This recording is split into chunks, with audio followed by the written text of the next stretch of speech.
Inaugurimi i filialit të ri të klinikës Merja në Kavaj shënon një hap të rëndësishëm të zgjerimit të praktikës mjekësore bimore në këtë zonë. Doktor Ylli Merja e konsideroi këtë një arritje të natyrshme pas 2 dekëve të para, ndërsa sinjalizoi se në të ardhmen mund të hapet edhe njësi të tjera. E quaj një sukses të 2 të parëve dhe sigurisht koha ndoshta kërkon edhe një njësi të 3 shitje. Pra, shkurtimisht forcohen pikat e lidhjes së produkteve tona me qytetin të shumë kulturuar të Kavajës. Nuk do ta shikoja thjesht si një pikë për shitje produktesh, por mund të them kam mbi 20 vite që unë bashkëpunoj me njerëz këtu dhe pikërisht këto pika bashkëpunimit duhet të forcohen dhe të thellohen më tej. Doktor Merja kujtoi se bashkëpunimi i tij me Kavajën ka filluar shumë vite më parë, duke nisur nga mbledhja e dafinës, e cila tregtoi deri në Bullgari e Maqedoni e deri tek specat e kuq dhe djegës, produkte me cilësi të lartë të zonës. E kemi pas filluar me dafinën, pra grumbulloi gjethja e dafinës dhe ne atë e tregtonim deri në Bullgari, në Maqedoni dhe në vende të tjera. E kemi përforcuar më tej me specin e kuq dhe djegës të Kavajës, që ka qenë me të vërtet dhe është një produkt shumë i mirë, e sidomos dhe në ato kodrat ku prodhohet. Doktori shpjegoi se toka e zonës e pëlqen shumë kultivimin e trëndafilit të Damaskut, duke dhënë madje përqindje më të lartë të vajit esencial se vendet e tjera të origjinës. Ai foli gjërësisht për projektet e reja që do të thellojnë bashkëpunimin me fermerët. Sipas tij, filiali i ri nuk është thjesht një pikë shitjeje produktesh, por një qendër ku fermerët mund të vinë, të konsultojnë dhe të ofrojnë produktet e tyre natyrale. Kemi ofruar një mundësi bashkëpunimi për prodhimin e frutit të shegës, ndoshta mund të kombinoj edhe me shegën e egër, por pse jo të mos thellohet me trëndafilin aromatik të Damaskut. Unë e kam provuar aty në fermën time në Luzh, është që toka e pëlqen shumë mirë, është shumë aromatik, jep më shumë vaj esencial se ndoshta edhe se në origjinën e vet. Pra, mund të themi atje në origjinën e vet, atje duhen 3000 kg petale trëndafili për të dalë 1 kg vaj esencial i trëndafilit të Damaskut. Këtu ndoshta duhen nga 2.5 deri nga 2500 deri në 2700 kg, që do të thotë përqindja e vajit esencial në petale është më i lartë. Uji aromatik i petaleve është shumë më tonik, shumë më i dashur. Po nuk diskutohet që duam ta thellojmë dhe ta zgjerojmë këtë bashkëpunim. Pra jo vetëm të jetë një pikë shitje produktesh, por njerëzit, fermerët nga zona rreth e përqark mund vinë këtu dhe të na japin ato mendimet e tyre që shiko Ylli, unë mund ta mbill një parcel me kamomil, juve e doni. Unë mund të bëj një parcel me nenegjik, juve mund të na i tërhiqni këtë si produkt. Dhe unë ju kam thënë njerëzve kështu. Ta marrim një produkt. Ju llogarisni shpenzime dhe fitimin, ai është çmimi për mua. Mbi këtë dysheme, le të fillojnë hallkat e tjera. Pra, ka mundësi që fermeri ta gjejë veten te këto produkte. Doktori sodhi shembuj konkret të bimëve të zonës që mund të sjellin të ardhurat të reja, si prasi i përdorshëm për trajtimin e diabetit apo gjethet e hurmës, të cilat ai rekomandon për uljen e nivelit të sheqerit dhe për njerëzit me obezitet. Ose le të themi kështu, ka plot produkte të tjera. Le të marrim një për shembull, prasi. Vërtet ajo perimja është që e shitshme për gjellë se ka edhe fibra e kështu, por të mos harrojmë ato rrënjet e tij, janë një ilaç për diabetin. Pra, ajo mund të grumbullohet dhe fermeri do të shtojë të ardhurat e veta. Ose janë këto gjethet e hurmës. Ai fruti i hurmës i ëmbël është i mrekullueshëm për njerëzit, por të mos harrojmë që me gjethet e hurmës ne ju bëjmë shumë mirë njerëzve që janë me diabet. Që do të thotë? Mund të pijmë neve, për shembull, mund të ham një ëmbëlsirë, mund të pijmë nga një gotë verë ose kështu, dhe nëse duam që organizmi jonë të marrim më pak sheqer dhe alkool, atëherë mund të pijmë një çaj me gjethet e hurmës. Atëherë, pse ti lëm këto gjethet të bien për tokë, kur fermeri edhe këtu në Kavaj mund t'i vjeli, të thahen mirë, të manipulohen mirë dhe ju vijen në shërbim njerëzve që kanë diabetin ose vuajnë nga kjo sëmundja, jo vetëm e sheqerit, por edhe nga obeziteti i tepërt. Në intervistën e tij, merja dha një vizion të qartë për mënyrën se si mund të organizohet kjo punë në mbështetjen e bashkisë apo të institucioneve private, duke theksuar se bashkëpunimi është çelësi. Ai përmendi dhe mundësinë që Gerti, koordinatori lokal i filialit, të jetë ura lidhëse mes fermerëve dhe klinikës. Unë mendoj kështu që nëse bashkia, për shembull, na shtron dorën e bashkëpunimit, mendimet tona nuk mungojnë. Por le ta nisim nga më e thjeshta. Nëse ka fermer, të cilët që unë e di këtu mbjellin edhe hudhrën, mbjellin edhe karotën, e cila mund të thahet dhe kalon si një perime e tharë dhe e grire kështu me radhë, por mund të vinë vetë qytetarët të kontaktojnë me Algertin këtu, të na lënë atë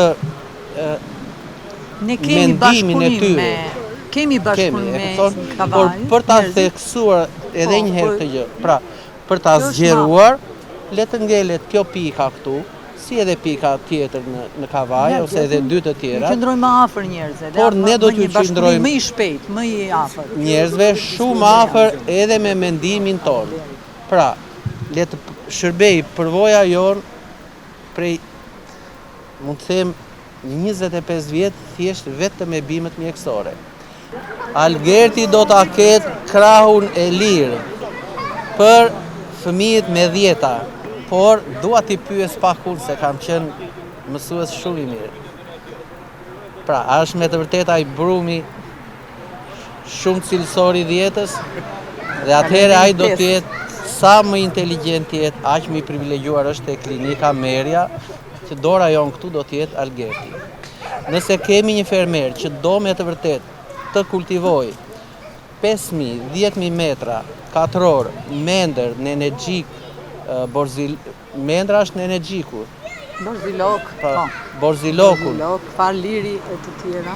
10.000 metra katror, 15.000 neve i themi mbille, ti do t'i vësh çmimin dhe produkti është i shitur. Cilësia është në vend parë.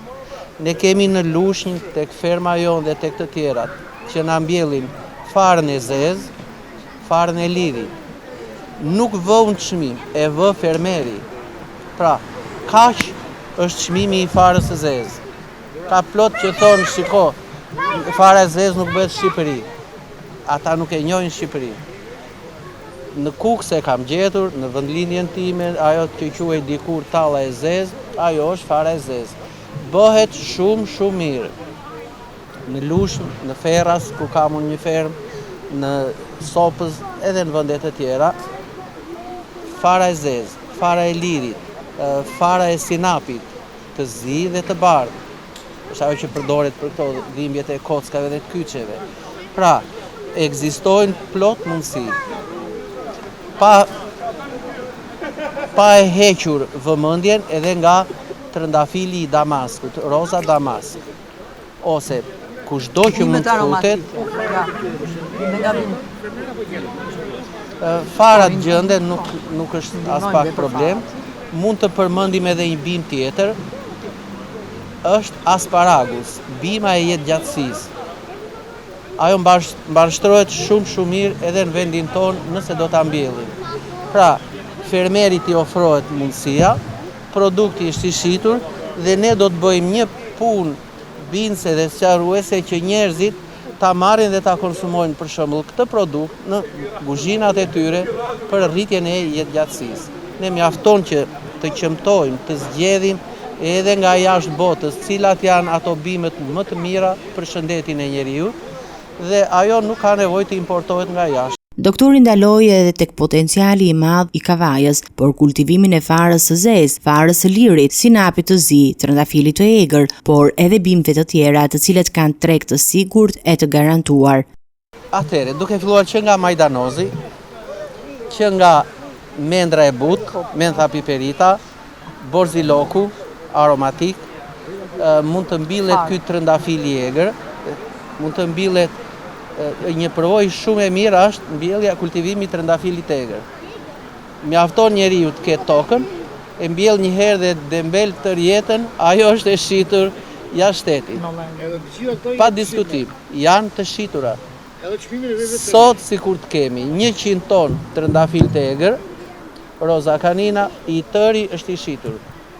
Sepse ai ka vitamin C, që është e lidhur edhe me komponentë të tjerë dhe në asë një vend të botës nuk prodhohet kjo cilësi që është këtu.